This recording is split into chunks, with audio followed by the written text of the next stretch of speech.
Hey, Brandon Vuklich here with Multifamily Momentum, and stay tuned for this week's lesson in real estate investing. This week's lesson in real estate investing, number 2 that I've in my series, is not always about highest and best. This is a great story about VA buyers getting into their first duplex.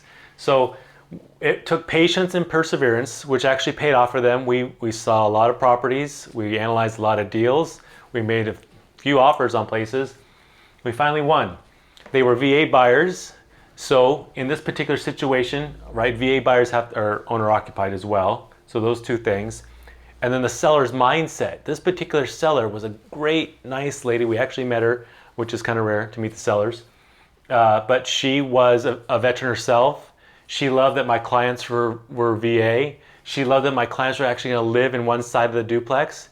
And there were multiple offers on this property and $50,000 above our final offer price. And she went with my clients because they were VA and because they were owner occupied. So it wasn't always about the highest and best, well, the best for her, but it wasn't always about the highest net for that seller. In her mind as well, when I spoke to her, she said, Brandon, I can't even the $50,000 higher price, I couldn't in my mind imagine selling this property at that price to someone. She's had it for so long.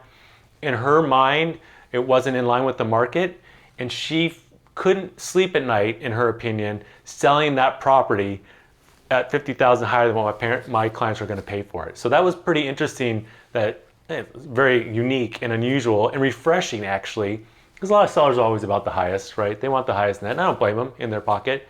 But don't be bashful about making that offer, right? There's other triggers that may get that seller to select your offer over others, okay? Good lesson learned there.